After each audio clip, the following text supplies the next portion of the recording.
Hi guys, நம்ம இன்றைக்கி PK interior டெக்கரேட்டரில் பார்க்க போகிறது டிவி யூனிட்ஸு. இது waterproof plywood, inner mica with outer mica போட்டு சைடு கீழே ட்ராவெலாம் போட்டு பண்ணி கொடுக்குறோம்.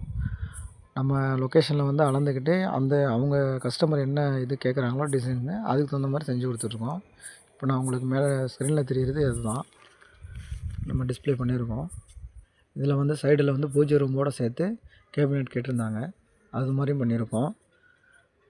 இன்னொரு லொக்கேஷனில் டிவி மட்டும்தான் வேணும் வித்து சைடில் சைடு மைக்காலே கேட்டிருந்தாங்க, அதனால் மைக்காலே பண்ணியிருக்கோம்.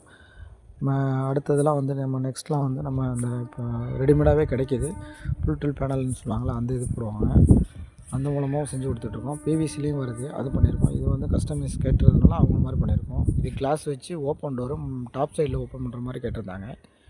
இது வேண்டாம், பட்ஜெட் இதாக இருக்குதுன்னு சொல்லிட்டு வெறும் கிளாஸ் மட்டும் அப்படியும் பண்ணி தரோம்.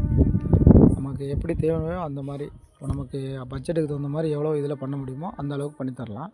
அதே மாதிரி லொக்கேஷனும் அந்த அளவுக்கு இருந்துச்சுன்னா அந்த லொக்கேஷனுக்கு என்ன செய்ய முடியுமோ அந்த அளவுக்கு நம்ம செஞ்சு கொடுக்கலாம். கஸ்டமரோட திருப்தியை நம்மளுக்கு வேணுங்கிறதுனால அவங்க என்ன சொல்கிறாங்களோ அதே மாதிரி செஞ்சு கொடுத்துட்ருக்கோம். அவங்களோட கலர் காம்பினேஷனும் அவங்க தான் செலக்ட் பண்ணுறாங்க, எல்லாமே அவங்களோட கண்ட்ரோலில் விட்ருவோம்.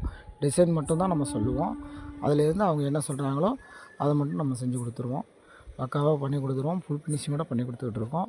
உங்களுக்கு எல்லா வீடியோவும் பிடிச்சிருந்துச்சுன்னா லைக் பண்ணுங்கள், ஷேர் பண்ணுங்கள், சப்ஸ்கிரைப் பண்ணுங்கள்.